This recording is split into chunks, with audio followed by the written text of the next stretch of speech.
Hi everyone, welcome to Urban Planet. So today we are taking you to Battersea Park Station. So this video was taken on the first weekend after the opening of the Great Two-Lister building. Before we start the tour, I have to say I was quite impressed by the sitting area outside Tube Station, which is modest in size and has a human scale arrangement with these pleasant and comfortable planter benches.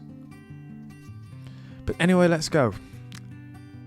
The power station was open on 14 October and there will be a month of celebrations of the opening. So if you missed the first day or first weekend, no worries, there will be still a lot of events in the coming days. So speaking of the planning of Battersea Power Station is indeed a very large-scale redevelopment of 41 acres of brownfield sites. So the existing master plan was set out in 2011 by the approved outline planning permission, and which divide the site into numbered phases and development zones.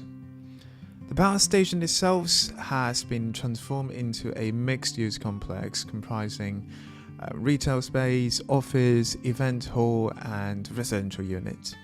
So these are pretty much the backgrounds of the regeneration.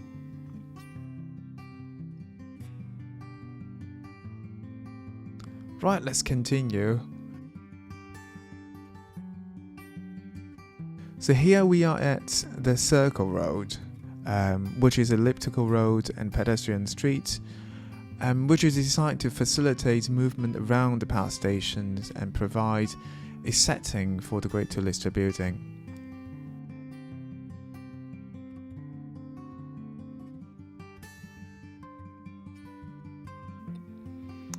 And here we are at Malaysia Square, which is named after the owners, who are Malaysian investors indeed. So the design is meant to showcase Malaysia's rich culture, diversity and heritage. But I wasn't sure if the square is kind of too big or would be underused if no other installations or event would be put in this public space. What do you think?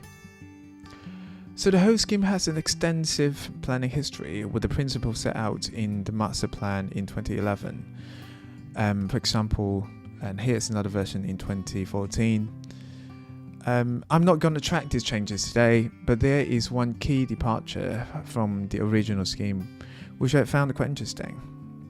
So when we look at the approved drawing 10 years ago, you will see the power station was surrounded by a water body, which was a reflecting pool.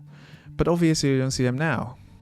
The pool was designed to sit between the pedestrian spaces and the Lister building and create a so-called breathing space around the power station.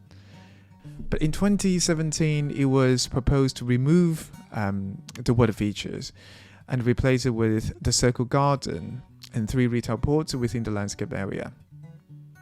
And the local planning authority approved amendments and say the landscaping will still provide a high quality public and private realm, which is substantially in accordance with the placemaking code approved in 2011.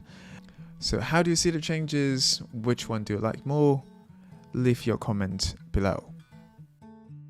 Before we move on, I think there's one problem about the entrances. I think they can do a bit better because the station is now essentially a mixed-use complex. So there are numbers of entrances serving different uses in the building. But without a very clear size, people sometimes get confused when they get the wrong access, just like this family.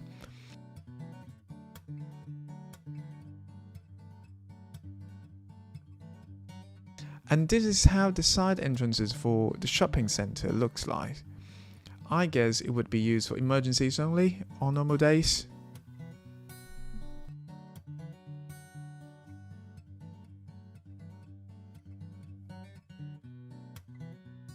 But anyway, I'm gonna stop talking here. Let's just continue to walk with the camera and see some features outside and inside the power station. If you have any ideas about this project, or maybe you've already been there, leave your comment below. And don't forget to subscribe to our channel and follow us on Instagram. See you next time.